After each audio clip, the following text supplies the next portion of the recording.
Hola, ¿qué tal? Qué gusto que continúen acá en Radio Universidad de Guadalajara. Bienvenidos ahora a Cosa Pública 2.0, el espacio que preparamos para compartirles con mucho gusto en este horario una selección de los temas sociales y políticos más importantes en la muy amplia agenda informativa de Jalisco, de México y del mundo. Gracias por acompañarnos en este miércoles 20 de julio. Vamos a la línea telefónica para abordar en la entrevista de esta tarde otros asuntos de la mayor relevancia y tienen que ver con el megaproyecto, uno de los megaproyectos prioritarios del gobierno de Andrés Manuel López Obrador, que es la construcción del Tren Maya, que está dividido en distintos tramos, y la noticia reciente es que el tramo 5 estaba detenido por orden de un juez y, sin embargo, por considerarlo motivo de seguridad nacional, el gobierno de Andrés Manuel López Obrador reinició la obra. Para hablar de este tema, queremos agradecer enormemente a Pedro Uc, de la Asamblea de Defensores del Territorio Maya Chimbal, que nos tome esta llamada. Ya hemos hablado en ocasiones anteriores con Pedro Uc, quienes integran esta Asamblea de Defensores del Territorio Maya, que tiene legitimidad porque son pueblos y organizaciones de la península de Yucatán que se oponen a este megaproyecto. Pedro Uc, ¿cómo estás? Muy buenas tardes, te saluda Rubén Martín. Hola Rubén, muy buenas tardes, un gusto saludarte y a tu auditorio también. Muchísimas gracias, Pedro Uc, por aceptar conversar con nosotros. ¿Cómo están viendo desde la Asamblea de Defensores del Territorio Maya esta decisión del gobierno federal de considerar que por motivos de seguridad nacional se reinicien las obras? Y por estos motivos recordamos el decreto presidencial de noviembre del año pasado, que declaró que los megaproyectos que sean considerados esenciales para el gobierno federal se pueden decretar que son de seguridad nacional, y por lo tanto se saltan otro tipo de leyes, y me parece que es el caso ahora con este tramo 5 del Tren Maya. Sí, en realidad aquí en la Asamblea, pues nosotros tenemos una situación de decepción. Estamos enojados, claro, estamos tristes también. Estamos con cierta desesperanza porque esta decisión que toma el gobierno, pues no la entendemos en el mejor de los casos, porque no entendemos cómo puede decretar de seguridad nacional un tren y, y puede atropellar pues a las personas, a la cultura maya, a la fauna, a la flora y también la ley. A nosotros nos parece de verdad una cosa extraña cómo este gobierno tiene como deporte el violentar la ley. Parece que es uno de sus deportes favoritos después del béisbol. Nos parece que esto de no acatar la resolución de un juez, porque esto no es la primera vez que lo hace, lo hizo cuando metimos los primeros amparos desde hace 2 años, pues en ningún momento él quiso aceptar las resoluciones que el juez ha tomado, y ahorita lo vuelve a hacer, y ahora con el pretexto de este famoso decretazo, en donde originalmente lo que había dicho que no debería preocuparse nadie por este decreto, porque en realidad era un acuerdo interno que tenía con sus secretarios, cosa que tampoco entendimos, porque se supone que las secretarías reciben instrucciones y no están en el mismo nivel del Ejecutivo, con el cual no se saca acuerdos con ellos, pero bueno, así lo dijo. En realidad nos impresiona mucho la mentira, la capacidad de mentir, el cinismo de ese gobierno sobre este particular, porque el tren está demostrado por especialistas, está demostrado por estudiosos, está demostrado por toda la gente que se ha involucrado realmente con este proyecto, sobre su inviabilidad para los pueblos indígenas, y pues nosotros desde el principio lo manifestamos. Es un proyecto que atenta contra la vida de los pueblos originarios aquí en la península de Yucatán. Sin embargo, no ha habido en ningún momento ninguna consideración de parte del gobierno. Al revés, lo que ha hecho es atacar, es descalificar, y lo más grave es que lo convierta en un tema político, en donde lo único que existe son los enemigos de él y los que lo apoyan, y y en esa polarización pues pone a todas las personas sin que pueda valorar o sin que pueda considerar otras posibilidades que existen legítimamente sobre un particular como este, que no tiene nada que ver con los temas partidistas, que no tiene que ver con lo político, pero parece ser que está empeñado, no sé por qué intereses, no sé por qué objetivos, a hacer un proyecto como este tan costoso, tan dañino para muchos de nosotros que estamos aquí, pero que él está decidido a hacerlo con las gentes a quienes en un momento dado señaló como los de la mafia del poder. Hoy vemos que se lleva muy bien con ellos, y pues esto de verdad que es preocupante para nosotros, y nos sentimos mal, nos sentimos francamente desesperanzados, porque nos ha colocado en un estado de indefensión. Esta es la situación que tenemos aquí en la península. Pedro Uc, para los radioescuchas que conocen la referencia del Tren Maya, pero no los detalles, ¿nos puedes dar un panorama sintético de qué es lo que abarca este megaproyecto de transporte turístico, comercial, supuestamente también de carga, que prácticamente pretende rodear toda la península maya? ¿Qué afectaciones están viendo las comunidades originarias que puede acarrearles este megaproyecto? Bueno, nosotros lo que vemos con un proyecto de esta naturaleza es que va a servir para otros intereses, justamente como has mencionado. Es un tren de carga, es un tren turístico, pero es un tren que no le va a servir en absoluto a las comunidades indígenas, a diferencia del tren que había aquí en Yucatán, y que iba parando de pueblo en pueblo, y que le servía de repente a la gente, o a la mayoría de la gente. Pero este tren de plano no está pensado de esa manera. Va a tener, pues no sé, 17 o 19 estaciones, y que bueno, en esas estaciones desde Palenque hasta Playa del Carmen, hasta Tulum, y regresando por Xpujil, por Escárcega, y otra vez a Palenque, pues no tiene ningún sentido para nosotros como pueblo.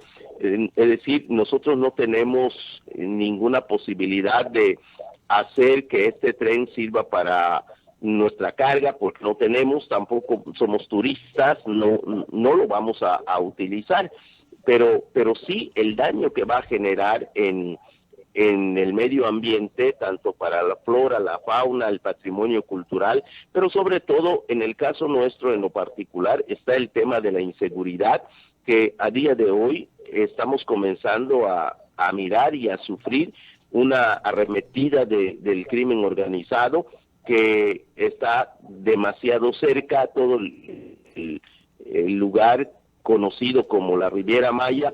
Está siendo muy dominado y muy impactado, muy infectado por el crimen organizado, y pues esto está repercutiendo en la vida de los pueblos mayas aquí en la península de Yucatán. Hace como una semana, un poquito más, pues aparecieron allá 8 cadáveres en un pueblo de Yucatán que se llama Chiquinzonot, que son gentes que levantaron en Chetumal y los vinieron a tirar como muertos en este pueblo, y cada día está como agravándose esta situación. Todo esto tiene que ver con este megaproyecto que está facilitando el ingreso de la delincuencia, de la droga y de otro tipo de situaciones que arremete en contra de nuestra cultura. Pedro, la página oficial del Tren Maya dice: el Tren Maya es un proyecto para mejorar la calidad de vida de las personas, cuidar el ambiente y detonar el desarrollo sustentable. Se supone que es un proyecto diseñado desde las más altas instancias del Estado, un proyecto de infraestructura de carga turística que se supone llevaría desarrollo por la inversión. ¿Para ustedes es cierto? ¿Lo ven como una posibilidad de desarrollo o cómo lo están mirando? No, para nada. Nosotros creo que se tendría que explicar bien el tema del desarrollo y el tema de las personas. Cuando dice que es para el bien de las personas, había que preguntarnos de qué personas habla, porque aquí abajo donde estamos las comunidades indígenas, pues no hay ninguna posibilidad de beneficio y es muy simple mostrarlo. 2 años que se empezó a construir el tren, no hay ninguna comunidad, absolutamente ninguna, que se haya beneficiado de todo esto que se dice, es decir, el tema de la salud, el tema de la educación, el tema de la vivienda, el tema del empleo, sigue mal o peor aún en todas las comunidades. Lo que sí hemos visto es que las empresas que están trabajando en el tren, pues sí ellos han tenido grandes beneficios y es cierto en el sentido de que se han beneficiado personas, pero son las personas que siempre se han beneficiado de proyectos en otros sexenios, son esas mismas personas, son esas mismas empresas que se han beneficiado de todo esto. Sencillamente este proyecto no se habló, no se platicó, no se dialogó con la gente de la península, con la gente maya que vivimos aquí, principalmente las comunidades que estamos siendo afectadas. En ningún momento se dialogó con ellas, se ha impuesto. Hasta ahora hay momentos en los que la gente quiere estar frenando estos avances de la construcción y los militares están expulsando a la gente de estos lugares. Hay una amenaza porque está militarizada esta zona y ahora los militares están encargándose de ahuyentar y de amenazar a la gente que quiere protestar en contra de este proyecto. Entonces, ¿dónde está el beneficio para nosotros cuando al ejército nos han echado encima para amedrentarnos y para amenazarnos porque los constructores de este tren, incluyendo Fonatur, dicen si se quieren enfrentar al ejército, entonces quédense aquí, porque entonces esto es una obra del ejército. Entonces, esta situación, pues la verdad es que nos tiene muy preocupados, porque nos está dejando en un estado de indefensión, tanto en lo social, económico como en lo legal, porque no se han respetado pues las resoluciones que los jueces nos han dado. ¿Qué tal, Pedro? Te saluda Jesús Estrada. Es gravísimo esto que estás denunciando también en el contexto de casos de defensores que han sido asesinados después de ser señalados supuestamente por defender intereses. Pienso en Samir Flores, que fue el caso más claro al principio de este gobierno por oponerse allá al proyecto integral Morelos. Si ¿nos puedes ahondar un poquito en esas agresiones que han sufrido en estos años de resistencia, Pedro? Algunos, en particular, tú también has sufrido algunas formas de represión por la defensa. Claro, bueno, hay muchas situaciones que se han venido dando, empezando desde lo más común y lo cotidiano. Tiene que ver con un ejército que Fonatur y los interesados en la construcción del tren han desplegado y que le llaman brigadas por el tren. Están andando en las comunidades a amenazar a la gente diciéndole que si se pronuncian en contra del tren les van a quitar las becas, les van a quitar todas las becas a los estudiantes, les van a quitar el dinero que le dan a los ancianos, a la gente de tercera edad, les van a quitar los programas que les dan como Sembrando Vida o cualquier otro tipo de programas y de becas.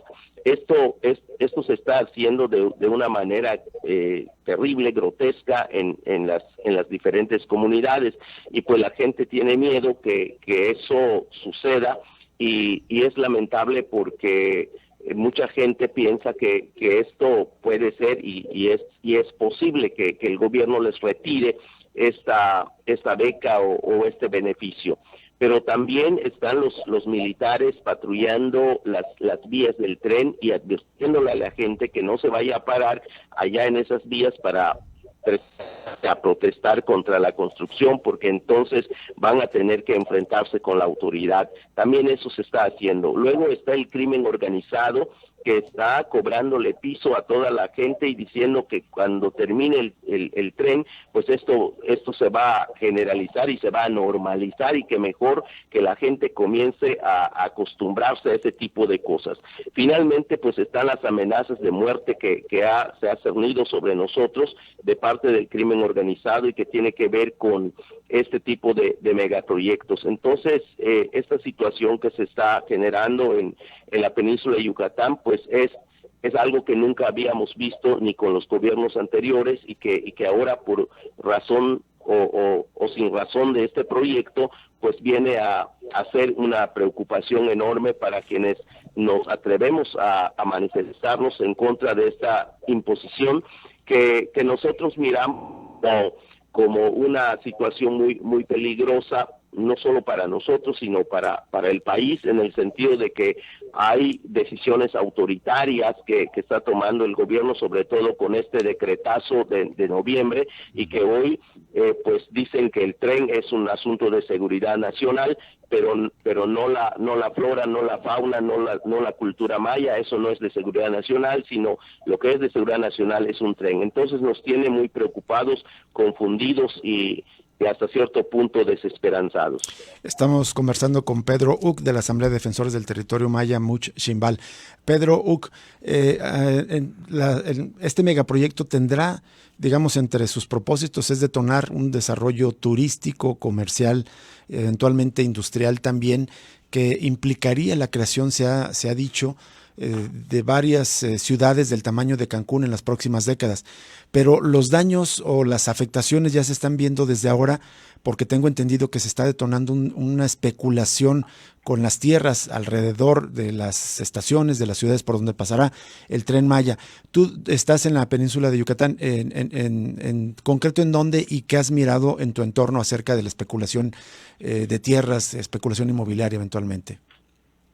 Sí, una de las cosas que está sucediendo ahora a partir de que se empieza la construcción del tren es que una gran cantidad de empresas que crean nuevos títulos o subempresas han venido aquí en la península de Yucatán a especular con la tierra. Yo vivo cerca de la playa, de la costa, toda la parte de la costa de Telchac, de San Crisanto, donde están los pájaros migratorios. Entonces, Tilam, está Chabijao, toda esa parte que es costa, está siendo invadida por las grandes empresas. Se están construyendo hoteles, condominios, fraccionamientos, y empresas que no conocemos están apropiándose de una manera impresionante, rápida, veloz, de grandes extensiones de tierra, ofreciendo espacios de esparcimiento, de diversión y supuestamente amigable con el medio ambiente. Todo esto es lo que está sucediendo, y también en la zona de Quintana Roo están apropiándose de lo que queda de alrededor de la laguna de Bacalar, y toda esta parte que colinda con Tijosuco y con Carrillo Puerto, que es una zona muy importante de selva, está siendo pues invadida por una gran cantidad de empresas. Entonces, a 2 años de que se haya empezado esta situación del tren, ha habido una pérdida impresionante de tierra de los que son originalmente dueños, porque muchos de ellos se ven presionados para venderlo con base a amenazas para que ellos puedan soltar la posibilidad de que otras empresas u otras personas vengan a ocupar este territorio. Esto es lo que está pasando, y bueno, pues seguramente por el famoso desarrollo que dicen, que tiene que ver más con el desarrollo de las empresas y este tipo de inmobiliarias que se está adueñando velozmente de la tierra de la península de Yucatán. En realidad estamos viviendo como pueblo un despojo que no se había visto en muchísimos años.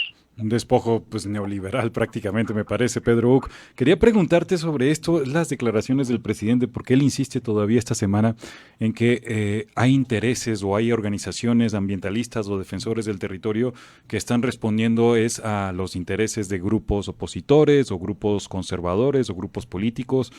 ¿Existe algún tipo o algunas organizaciones, tú crees, que tengan ese tipo de agenda, Pedro? Es que en realidad lo que dice el presidente yo creo que ya no es creíble. Es decir, quien le pueda creer hoy al presidente, pues la verdad es que o es demasiado inocente o está completamente desinformado. La verdad es que los que hemos firmado los amparos aquí en la asamblea somos personas que venimos de las comunidades mayas. Se puede constatar en los amparos quiénes son los que hemos firmado, y que me presente por lo menos uno, el presidente, que me presente una persona firmante del amparo que sea gente de Claudio X González o que esté recibiendo dinero de la USAID. Nosotros lo que sabemos es que el gobierno de López Obrador es el que recibe dinero de la USAID. Él está yendo a los Estados Unidos a hacer quién sabe qué tratos con el gobierno de allá, pero los que hemos firmado los amparos, ahí está la lista de quiénes somos, y somos gente de comunidad, y por eso nos llama mucho la atención que siga dando este discurso. Pero bueno, el problema creo que no es él, es problema de quienes le creen, porque es lamentable que la persona que le cree al presidente es porque de plano no ha seguido este proceso y desconoce, en el mejor de los casos, la situación que se está viviendo aquí en la península de Yucatán. Hay un cinismo, hay una mentira, hay una manipulación, hay una narrativa lamentable que se da en el gobierno. Pues nosotros no estamos vinculados a ningún partido político. De hecho, en la asamblea uno de nuestros principios es no dialogar con ningún partido político, porque no de eso se trata. Nosotros estamos preocupados por cuidar el lugar donde vivimos, porque de ahí depende nuestra cultura, de ahí depende nuestras familias, de ahí depende este modo como nos organizamos para producir y para conservar nuestras formas culturales de vida. No tenemos absolutamente nada que ver con cuestiones de derecha, y pues tampoco de izquierda, porque pues ya vimos que esta izquierda por lo menos es la izquierda de la derecha. Entonces lamentamos que se sigan haciendo esta narrativa, y lamentamos también que mucha gente la esté creyendo y la esté aceptando, y desde aquí les decimos, ahí está la evidencia de quiénes somos los que firmamos los amparos. Así es. Pedro Uc, muchísimas gracias por aceptar conversar con nosotros, y si nos permite seguimos en contacto contigo más adelante, porque este asunto sigue, no se ha acabado. El gobierno federal, Andrés Manuel López Obrador, lo echa para adelante, pero siguen los amparos vigentes y sigue la resistencia de diversos pueblos y comunidades y organizaciones como la que perteneces, Asamblea de Defensores del Territorio Maya, Much Chimbal. Muchísimas gracias por hablar con nosotros, Pedro. Muchas gracias a ustedes, un abrazo. Igualmente para ti. Pedro Uc, no solamente es defensor del territorio, un poeta, es poeta Pedro Uc. Usted puede ver su trabajo, es escritor, especialmente en lengua maya, es narrador, traductor y activista, y bueno, pues ahora se ha destacado por ser una de las voces más visibles desde el territorio. Él vive ahí, justamente donde se pretende desarrollar este megaproyecto, y basta, digamos, un poco tratar de imaginar lo que sería la península de Yucatán si en los próximos 30 años hubiera 10 o 15 ciudades del tamaño de Cancún, que es la posibilidad. Toda la destrucción, toda la necesidad de recursos, de agua, de tierra, todos los desechos que generaría. Se habla de que llevaría turistas, y se piensa que el turismo es la industria sin chimeneas, y eso no es cierto. Es decir, es cierto que a lo mejor no arroja humo, pero deja enormes desechos y provoca enormes externalidades que afectan al medio ambiente el turismo. ¿Y qué tipo de empleos? Empleo que dependen de las propinas, básicamente es lo que abundan allá en la actividad turística. Claro, quieren que sean prestadores de servicios, claro, ¿no? Convertirlos en prestadores de servicios a la población maya. La frase de Pedro Uc, la izquierda de la derecha, el gobierno de López Obrador. El actual gobierno. Con esto nos vamos. Gracias por sintonizarnos. Hasta mañana. Radio Universidad de Guadalajara presentó Cosa Pública 2.0. Rubén Martín y Jesús Estrada con el análisis crítico de la actualidad. Cosa Pública 2.0.